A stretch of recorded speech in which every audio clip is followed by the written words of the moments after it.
गुरु और रूहानी ने एक होने के लिए हर दर्द, हर गलतफहमी और हर साजिश का सामना किया था। अपनों के विरोध, टूटे भरोसे और बिछड़ने के अनगिनत पलों के बाद आखिरकार दोनों ने अपनी सारी दूरियां मिटा दी। उन्हें लगा था कि अब उनकी जिंदगी में सिर्फ सुकून होगा, लेकिन किस्मत ने उनके लिए एक और खतरनाक इम्तिहान तैयार कर रखा था। जैसे ही दोनों ने एक दूसरे का हाथ थामा, तेजस्वी का गुस्सा 7वें आसमान पर पहुंच गया। उसकी आंखों में प्यार नहीं, बल्कि जुनून और सनक साफ दिखाई दे रही थी। उसने पास रखी फलों की ट्रे से चाकू उठाया और सीधे गुरु और रूहानी के सामने आकर खड़ी हो गई। कांपती हुई लेकिन खतरनाक आवाज में उसने कहा, रूहानी, गुरु को छोड़ दे। गुरु सिर्फ मेरा है। शादी उसी से होगी। पूरा माहौल सन्नाटे में डूब गया, लेकिन गुरु बिना डरे उसके सामने खड़ा रहा। उसने शांत मगर बेहद सख्त लहजे में कहा, तेजस्वी, मेरी शादी रूहानी से हो चुकी है। अब हमें कोई अलग नहीं कर सकता। गुरु के इन शब्दों ने जैसे तेजस्वी के भीतर का तूफान भड़का दिया। वह चीखते हुए बोली, जिस चीज पर मैं हाथ रख देती हूँ, वह सिर्फ मेरी होती है। गुरु ने उसकी आंखों में आंखें डालकर जवाब दिया, गुरु चौधरी कोई चीज नहीं है जिसे कोई अपना हक समझकर हासिल कर ले। यह सुनते ही तेजस्वी अपना आपा पूरी तरह खो बैठी। गुस्से में उसने उसी चाकू से अपना हाथ काट लिया। देखते ही देखते खून बहने लगा और वहां मौजूद हर शख्स के पैरों तले जमीन खिसक गई। लेकिन रूहानी ने अपनी निजी भावनाओं को एक पल में किनारे रख दिया। उस वक्त उसके सामने कोई दुश्मन नहीं, बल्कि एक घायल मरीज थी। उसने तुरंत संदीप को आवाज लगाई, भैया, इसकी नस कट गई है, जल्दी ऑपरेशन का सामान लाइए। तभी माहौल में एक और विस्फोट हुआ। तेजस्वी का भाई अपने आदमियों के साथ अस्पताल में घुस आया। उसने आते ही रूहानी को जोरदार धक्का दिया और गुस्से से दहाड़ते हुए बोला, कोई मेरी बहन का इलाज नहीं करेगा। उसके इशारे पर हथियारबंद लोग पूरे अस्पताल को घेरने लगे। हर तरफ अफरातफरी मच गई।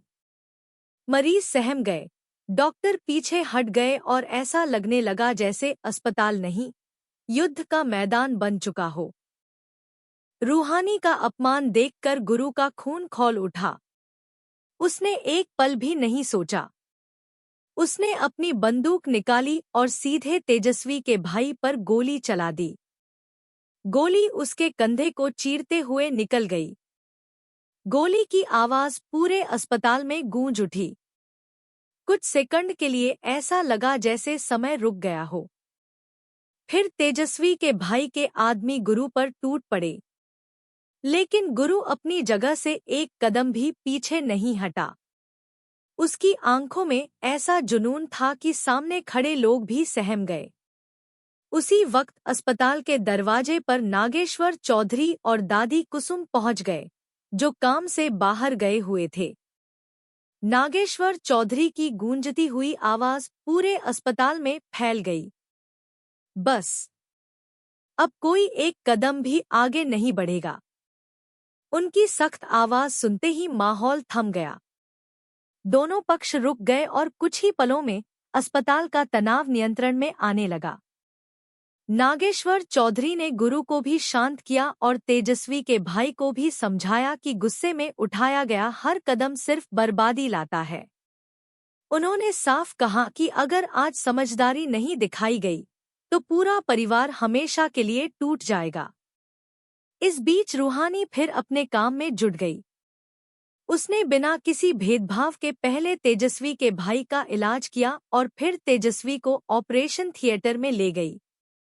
उसके लिए इंसानियत सबसे बड़ी थी। गुरु दूर खड़ा यह सब देख रहा था। उसकी आंखों में रूहानी के लिए पहले से भी ज्यादा सम्मान और गर्व था। जिस लड़की को सबने अपमानित किया, वहीं आज उन लोगों की जान बचाने में लगी थी जिन्होंने उसे सबसे ज्यादा तकलीफ दी थी। कुछ देर बाद तेजस्वी का भाई होश में आ गया। दर्द से कराहते हुए उसने पहली बार रूहानी की तरफ देखा। उसके चेहरे पर नफरत नहीं, बल्कि हैरानी थी। जिस लड़की को वह अपना दुश्मन समझता था, उसी ने उसकी जान बचाई थी। उसके भीतर पहली बार एहसान और शर्मिंदगी का एहसास जागा। दूसरी तरफ तेजस्वी अब भी बेहोश थी। उसके चेहरे पर पहली बार अजीब सी शांति दिखाई दे रही थी। लेकिन हर किसी के मन में सिर्फ एक सवाल था, क्या होश में आने के बाद वह फिर वही सनक दिखाएगी या इस हादसे ने उसे बदल दिया है? गुरु धीरे धीरे रूहानी के पास आया और उसका हाथ थाम लिया। उस स्पर्श में एक वादा था कि चाहे कितनी भी मुश्किलें आएं, अब वह कभी उसका साथ नहीं छोड़ेगा। रूहानी ने हल्की सी मुस्कान दी, लेकिन उसकी आंखों में आने वाले तूफान की चिंता अब। जब उसने धीरे धीरे आंखें खोलीं, तो सबसे पहले उसकी नज़र गुरु पर पड़ी। कुछ पल तक वह बिना कुछ बोले उसे देखती रही। कमरे में मौजूद हर शख्स की सांसें थम गईं। फिर उसकी नज़र रूहानी पर गई। इस बार उसकी आंखों में पहले जैसा पागलपन नहीं था। वहां गहरी थकान, दर्द और शायद पछतावा दिखाई दे रहा था। रूहानी बिना किसी झिझक के उसके पास गई और उसका हाथ पकड़ लिया। उसने बेहद शांत आवाज में कहा, अब सब ठीक हो जाएगा। बस इतना सुनते ही तेजस्वी की आंखों से आंसू बह निकले। गुरु यह सब देखता रहा। उसे पहली बार लगा कि शायद नफरत की दीवार टूट सकती है। शायद इंसानियत उस जुनून पर जीत हासिल कर सकती है जिसने सबकी जिंदगी बर्बाद कर दी थी। लेकिन क्या सच में सब बदल गया है? क्या तेजस्वी अपने अतीत को पीछे छोड़ पाएगी? क्या उसका भाई दोनों परिवारों के बीच शांति कायम रख पाएगा? और सबसे बड़ा सवाल, क्या गुरु और रूहानी का प्यार अब हर नई परीक्षा में पहले से भी ज्यादा मजबूत होकर उभरेगा, या फिर किस्मत उनके लिए अभी एक और बड़ा तूफान छिपाकर बैठी है? अब इस कहानी का हर अगला पल पहले से ज्यादा खतरनाक, ज्यादा भावुक और ज्यादा चौंकाने वाला होने वाला है।